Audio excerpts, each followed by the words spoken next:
BFM TV, la nouvelle chaîne de l'info.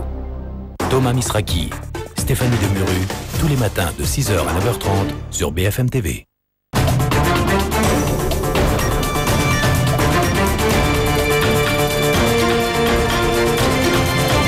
BFM TV, 19h, route El Krief. À la une de BFM TV ce soir, le protocole de Kyoto a-t-il un avenir? Réponse à Montréal, où s'ouvre la conférence des Nations Unies sur le climat. Nous serons en direct pour mieux en comprendre les enjeux. À Bagdad, reprise du procès de Saddam Hussein pour 2 heures seulement. Il est déjà ajourné à lundi prochain. Politique, Nicolas Sarkozy fête sa première année à la tête de l'UMP. Jacques Chirac prépare son anniversaire de 73 ans. L'opposition et les Français le trouvent trop effacé. Comment les filles des cités ont-elles vécu les violences au lendemain de l'hommage rendu à Scheherazade, brûlée vive par un soupirant éconduit? Fadela Amara, présidente de Ni Pute Ni Soumise, sera notre invitée ce soir.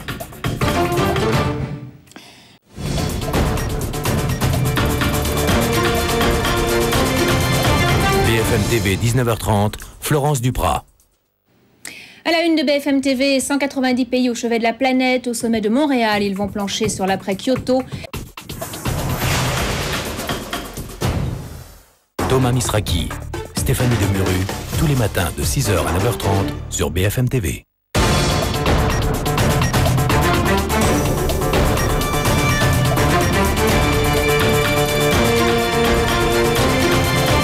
BFM TV, 20h, Olivier Mazerolle. Bonsoir et heureux de vous retrouver sur ce plateau. Les titres de BFM TV. Mobilisation sur le climat. Les représentants de 180 pays se réunissent à Montréal pour tenter d'intensifier la lutte contre l'effet de serre, baptisée par des scientifiques arme de destruction massive contre l'humanité. Saddam Hussein se croit toujours président. Il était sûr de lui, autoritaire pour la reprise de son procès. Nous allons en direct à Bagdad dans un instant. À la veille de l'anniversaire de Jacques Chirac, 73 ans, Nicolas Sarkozy fête 1 an de pouvoir à l'UMP. Invité dans ce journal, Brice Hortefeux, le bras droit de Nicolas Sarkozy. Apprentissage à 14 ans, syndicats, patronat et enseignants sont réticents, mais le gouvernement y tient. Gérard Larcher, le ministre, confirme 14 ans, c'est le bon âge.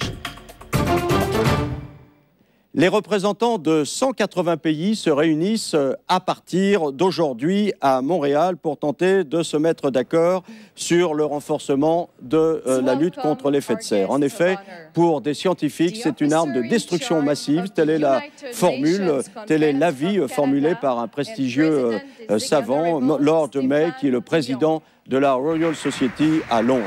Il s'agit en effet de lutter contre toutes les conditions de cet effet de serre, hausse du niveau de la mer, modification du régime des eaux, fréquence des inondations et autres sécheresses et encore d'autres périls qui menacent l'humanité.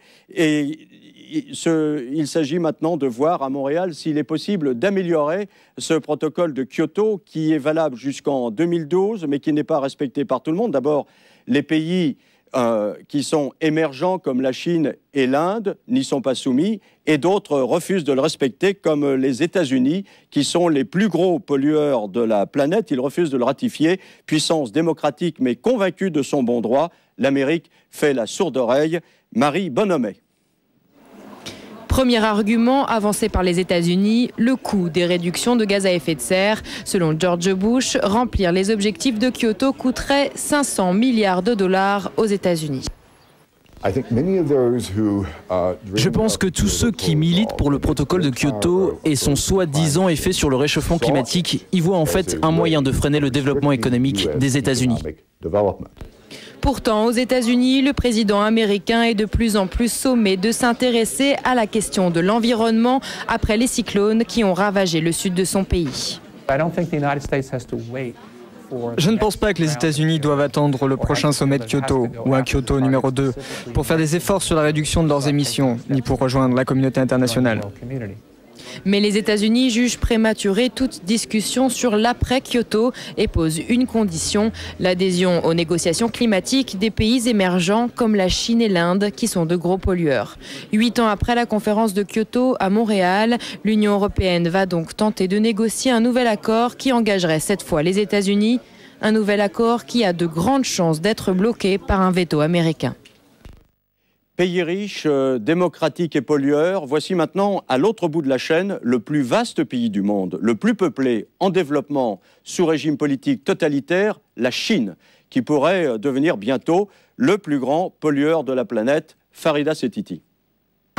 Pourtant, dès 1982, la Chine avait inscrit la défense de l'environnement dans sa constitution. Mais cela reste du domaine du discours, face à la course au profit et à l'inexistence de contre-pouvoir. La fuite de 100 tonnes de benzène d'une usine du groupe PetroChina est loin d'être un cas isolé. Ses dirigeants, comme les pouvoirs locaux et le gouvernement central qui ne pouvaient ignorer les risques, se sont tus pendant 9 jours. Il aura fallu que la nappe approche d'une métropole de 5 millions d'habitants pour que la mairie s'inquiète. Et pour l'heure, à Pékin, personne ne parle de sanctions. La nappe de benzène toxique n'est qu'une goutte d'eau dans l'océan des rejets industriels en Chine. 70% des fleuves et rivières sont extrêmement pollués, de même que 25 des 27 plus grands lacs. Dans l'atmosphère, ce n'est pas mieux. Un tiers du pays est victime de pluies acides. En Chine, 20 villes sur 30 sont considérées comme les plus irrespirables de la planète. Sur sa lancée industrielle, la Chine est en passe de se placer au premier rang des pays pollueurs, devant les États-Unis. 1 million de Chinois meurent chaque année d'accidents industriels, une vétusté qui est encore avérée dans bien des domaines par cette explosion dans une mine de charbon au nord du pays. 134 mineurs sont morts et 15 autres sont bloqués sous terre. Le procès de Saddam Hussein, repris ce matin à Bagdad pour une journée seulement, avant un renvoi au 5 décembre de ce procès. 8 accusés dans le box, un tribunal sous haute protection, en plein dans la zone verte de la capitale irakienne, c'est-à-dire dans le quartier transformé en forteresse américaine, et des avocats menacés. 2 d'entre eux ont été assassinés depuis la première audience le 19 octobre dernier. Saddam Hussein et ses coaccusés répondent du massacre de 148 villageois dans le nord de l'Irak, otages exécutés en représailles pour un attentat manqué contre un convoi présidentiel. En direct de Bagdad, nous rejoignons Francis Curta. Bonsoir. Saddam Hussein n'avait rien perdu de sa morgue aujourd'hui dans cette audience. Tout à fait. La séance a débuté avec une nouvelle sortie de Saddam Hussein qui s'est plaint de la façon dont il était traité par son escorte américaine qui lui a confisqué ses papiers, son stylo, et qui l'a forcé à monter 4 étages par l'escalier, simplement parce que l'ascenseur ne marchait pas. Et donc Saddam Hussein est arrivé en retard au tribunal et tout de suite a apostrophé le président du tribunal en disant « ce n'est pas normal, pourquoi laissez-vous faire ce genre de choses ?» Le président du tribunal a répondu « bien entendu, je demanderai qu'on vous respecte beaucoup mieux ». Et Saddam Hussein a répondu il ne s'agit pas de demander, Monsieur le Président, il s'agit d'ordonner. Vous êtes irakien, vous êtes chez vous, et ce sont des occupants et des forces occupantes. Alors, ce procès est retransmis à la télévision irakienne avec une demi-heure de décalage pour arrêter la transmission si nécessaire, mais je suppose qu'il est très suivi dans les cafés de Bagdad. Tout à fait. Les Irakiens sont passionnés par le procès, qu'ils suivent bien entendu à la télévision. Les événements sont relatés dans les journaux. Bien entendu, les avis sont tout à fait partagés. Vous avez d'anciennes victimes de Saddam Hussein, vous avez les Kurdes, vous avez les chiites, qui, la seule chose qu'ils souhaitent, c'est un procès expéditif qui aboutisse avec l'exécution de Saddam Hussein. Mais par ailleurs, vous avez un certain nombre de nostalgiques du régime, de gens qui admirent encore l'ancien président et qui admirent justement la façon dont il répond au président du tribunal et la façon dont il se comporte au procès.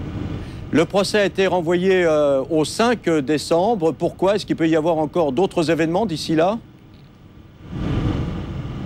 Non, il a été envoyé au 5 décembre, donc dans 8 jours, simplement parce que certains avocats ont été commis d'office pour remplacer ceux qui avaient été assassinés. au moins pour 2 des co-inculpés. Et un troisième co-inculpé a refusé les avocats commis par le tribunal et a exigé de pouvoir nommer ses propres avocats. Et donc, le président du tribunal lui a accordé 8 jours pour faire venir ses avocats à lui. Saddam Hussein a reçu un renfort de poids puisque Ramsey Clark, qui était ministre de la Justice à l'époque Clinton aux États-Unis, est venu le défendre. Il est avocat. Mais qu'est-ce qu'il vient faire dans ce procès ? Écoutez, voilà, c'est une bonne question. Il vient en tant que conseiller international. C'est quelqu'un qui a, par le passé, défendu, par exemple, Slobodan Milosevic. Et donc, il a une certaine habitude de ce genre de procès. Et il n'a pas encore parlé aujourd'hui, mais en tout cas, le tribunal l'a reconnu et a admis qu'il pouvait faire partie de la défense pour Saddam Hussein. Merci Francis Curta, vous étiez en direct de Bagdad. Saddam Hussein comparait pour un fait précis, donc le massacre de 148 villageois, mais c'est en fait le bilan criminel de sa présidence qui est en cause. Voici un exemple en témoignage, celui d'un homme estropié pour avoir commis le seul délit de s'être trouvé là où il ne fallait pas. Mais on me dit que ce témoignage a disparu il y a un instant. Donc maintenant, nous allons passer au sujet suivant. Je devais vous dire quand même que dans ce témoignage était mis en cause le demi-frère de Saddam Hussein, Barzan Altikriti. Eh bien, celui-ci aujourd'hui a imploré l'indulgence du tribunal pour l'autoriser à être hospitalisé car il souffre d'un cancer. D'un côté, il tue, de l'autre, il demande l'indulgence. Nous allons maintenant nous rendre rue La Boétie, au siège de l'UMP à Paris, car il y a voici un an, que Nicolas Sarkozy devenait président de l'UMP. Depuis un an, le nombre d'adhérents a considérablement augmenté. Alors, en direct de l'UMP, Brice Hortefeux, vous êtes ministre délégué à l'aménagement du territoire et en même temps, vous êtes surtout le bras droit de Nicolas Sarkozy à l'UMP. Alors, vous vouliez avoir 200 000 adhérents. C'est dur, hein, quand même. Écoutez, d'abord, c'est à la fois une naissance et un anniversaire. D'abord, une naissance de votre télévision, dont je lui souhaite naturellement bonne chance et longue vie. Et en même temps, c'est un anniversaire, l'anniversaire de l'élection de Nicolas Sarkozy à la présidence de l'UMP. Il a voulu fêter cela, non pas solitairement, mais au contraire collectivement, puisque nous sommes réunis avec lui, l'ensemble de la direction, la quarantaine de responsables politiques, hommes et femmes, venus de toute la France pour se retrouver autour de Nicolas Sarkozy et fêter effectivement des avancées, celles que vous avez évoquées. Nous avons franchi ce soir, à la minute à laquelle je vous parle, le 190 millième adhérent, 190 053 exactement adhérents. Donc le pari est en passe d'être tenu et réussi.